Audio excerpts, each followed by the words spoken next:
because it was like he went and then stopped, and so he gets a pendulum past that and comes back.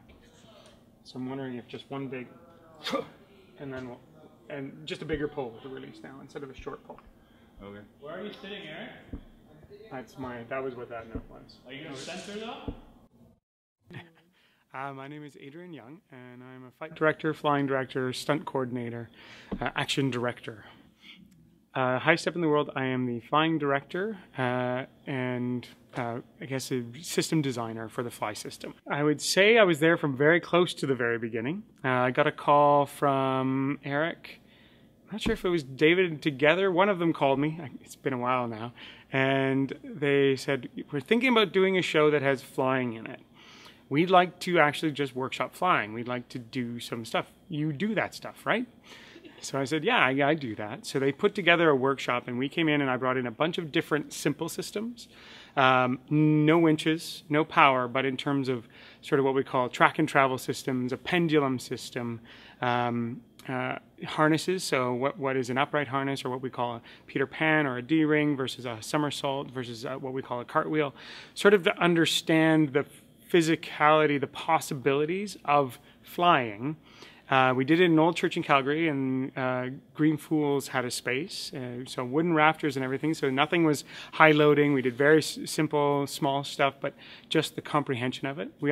I brought in a bunch of mats, and we just did falling, so high fall exercises for stepping off and turning, and how to control your body in space, and the feeling of that, what it means when you stand a foot above the ground and fall into a mat, but what happens when you stand on a ladder 8 feet up and fall into that same mat, where you have to mentally go through to make those steps. So we actually did a little bit of exploration for the actor, for David, for Eric, to work from as writers, as well as to look at what could be done with a system for them. So it was a pretty involved, long process. They also had, they brought tarps, they brought some video projectors. It was a workshop that was a combination of a lot of things. And then they went away and started writing concepts.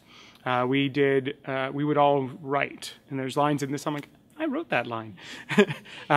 Because we would go down and write, everybody write 20 lines on what you feel flying is. Everybody write, so it was a really integrated experience. It was a lot of fun and playful, but in a way very smart on their part, because they didn't write something and go, okay, I want this. Well, that's not possible. Or that's possible, but it costs you $1 million in terms of a fly system. And that's not what they were writing. That's not what they were going for. The size of theater, the size of scope, what they wanted to do with it was very different. So we did that for a few different times, a few different workshops. And then they went to, okay, here's our script. This is what it is. This is what we're looking at. We did ATP Playwrights Festival. We did a new play workshop of it, in which we did a first half of it and presented it to an audience in the big secret space. So we designed a space, and from the beginning they also knew they wanted to tour. They wanted to tour originally. It was small theater venues, black boxes, and the goal presented to me as the flying director and also the system designer was create a system that fits with the entire rest of the set in the back of a 15-passenger van. So they wanted to have basically a small David, a system, and an operator, and everything, including set, fit in a van and go. So a part of the workshopping was how can they do different things with tarps, and video projection came in to create different sets and different pieces. And in the end, we came up with what was a track and travel system based on independent bars, which could be mounted inside of any rough warehouse space, to structural girders. It was a long process to get it in, but we could work in heights like the Big Secret, which is only 18 feet to the steel.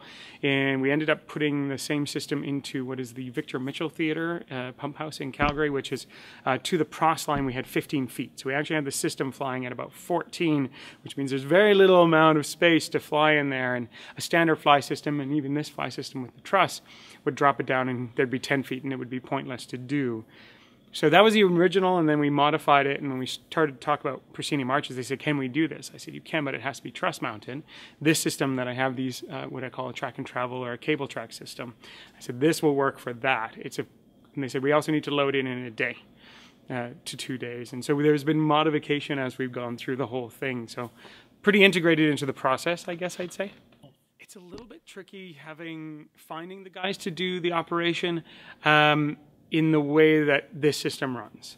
A lot of theater technicians are used to flying static loads, fly tower, and being on a headset and it's go.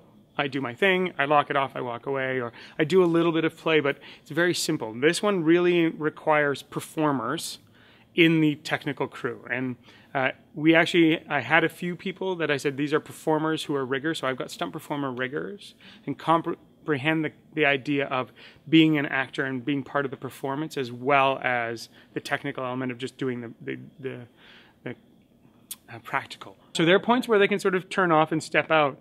But once it starts, you'll notice there's a headset laying on this box over here. I don't know if you saw that in shooting, but neither one has a headset. And due to the system, if they did, it would strangle them. They might be able to get a super expensive $10,000 in-earbud type of a system, but they literally have to be listening and watching David. When he says that, they go. And when he says this, they do that. And when he wants to move up to the side because he indicates that way, they make that happen. This is a 3-performer show, not a 1-performer show. There is 1 actor, but there are 2 fly operators performing to create David's movement. Because if they don't do anything, David can go, and all the elements of flipping and being dynamically in the system and, oh, that's happening, would be gone. So they have to, in essence, perform, which is a big jump for a lot of technicians. Chris is fantastic. He has a good balance. He's a rigger as well, so he understands the system, how the system works, to keep it safe, keep it running smoothly, but also the ability to move into a performance, listen, be engaged, and want to tell that story. Michael has done a lot of, is brand new to this one actually. Michael has not been with us for the last 5 years. He's done a lot of flying performance and rigging with other fly companies, and so I managed to wrangle him into this one because having another person, in case some person goes down, there's always having a backup. And we didn't have a backup until now, which was scary. So Michael's had a big learning curve in finding out what that is. It's not I hear the word go, I do this.